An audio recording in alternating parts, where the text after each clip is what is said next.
So I will share some of my story for the next few minutes, and then we'll hear Josue. But as I was thinking about this, I really two things stood out to me about discipleship, and specifically in my life and story. One is the cost of discipleship, and I think both ways. One as a disciple, but also watching people who have poured out their lives for me and discipled me. And then secondly, that discipleship is around mission. Jesus went with his disciples into the mission God the Father had called him into. And so it's not just discipleship for the sake of it, but it's discipleship towards knowing Father God and then the mission and his heart that he's sent us out into. So for some of you know me, some of you know me in the recent years and probably didn't know me as I was younger. But for those of you that did know me when I was younger, you'll remember that I struggled. I struggled growing up. I struggled. Life didn't seem to work the same way for me that it seemed to be working for everyone else. I think I was pretty frustrated and angry just with situations and the way that life had gone. And most people didn't know what to do with me. Most people didn't know how to connect with me. Most people, I think, even if they could see something was happening deeper, didn't know how to break past my tough exterior. And truth be told, I didn't make it easy for anybody. I was pretty tough. I was pretty angry. I was pretty cynical of people and pretty hurt and didn't really trust that anyone could do that or could break in. And really about the time I got to be about 18, had lost hope of anything changing. And really at that point thought of my life as kind of a ball of yarn that you couldn't see the beginning, you couldn't see the end, and it was really too tangled to fix. And so my thought was better to get rid of it because it's not fixable. And in the midst of that, in a longer story for another day, you can ask me, Jesus walked in and I encountered him in the reality of his presence and who he is. And for the first time in my life, felt like there was a little bit of hope within that. About 2 months after that, one of the hard things was that I encountered him, but how does that practically play out day to day and knowing him where there's life change or behavior change? I wasn't sure how to do that. So I knew something had happened, but knew still more had to happen. And so real quick for you guys on Zoom, just go ahead and mute yourselves as you jump on. Thank you very much. Great. So I knew that still change needed to happen, but how that would happen, I wasn't sure. So I showed up at a camp where a lot of the early Boys of Ball staff and team were there, and connected with, for the first time, Kathy Johnson, who's Jamie's wife, who you'll get to see, I think, in a few minutes.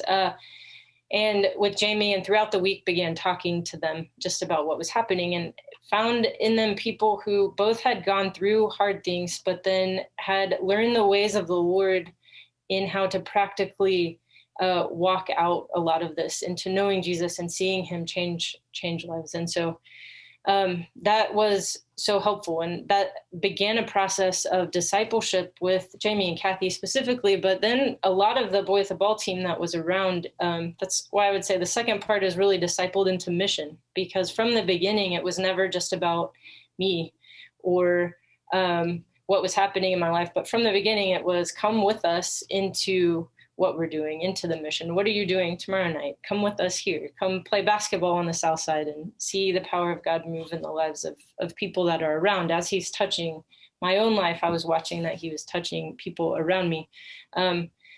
So the mission side of it, but then the cost of discipleship. We say sometimes in working with young people that it's a little bit like General Sherman's March to the Sea. Back in the Civil War days, I was at the Atlanta History Center a few weeks ago reading about it, and it struck me how real this is. But as he really came in and really destroyed the railroads leading into Atlanta, livestock, burned things, took the railroad ties and twisted them and made them unpassable.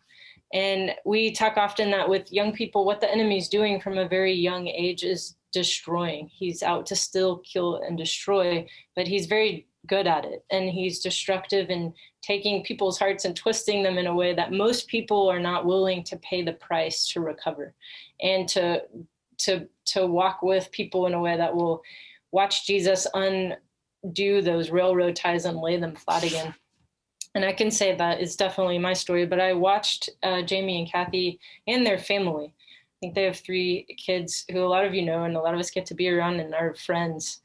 And I really kind of grew up with, but their family paid a price for my life. And I watched, whereas I first moved to Texas and to San Antonio, they invited me to come live with them to be part of their lives and family. And I knew I wasn't easy. I knew I wasn't easy to be around, but I watched that they paid the cost. I think sometimes it makes me think of the verse where it says participating in the sufferings of Jesus, but there's a participation in the redemption of a life. And it does come at a personal cost, but it also comes at it also gives such a great reward, in that we get to participate in what Jesus is doing and in the work and the life and redemption of lives around us. So the great part is that it worked. Here I am years later, and hopefully doing the same thing, but from San Antonio, went on to Costa Rica, and then back to Texas before we ended up here. But have had, and I mentioned this at the beginning, I've had so many people, Jamie and Kathy, their family, my parents included in that, different ones across the country I could really name, that have invested and have poured into me, and that I've been able to learn and glean from. And then hopefully am turning and doing the same thing. So again, the things I would say is there is no discipleship without mission. It wasn't someone taking me out to coffee each week that changed my life. It was someone inviting me into their life and laying down their life for me, that I was able to touch and see the life of Jesus. And that led me to do that. Hopefully do the same. And then, and that cost, and then, so cost and mission.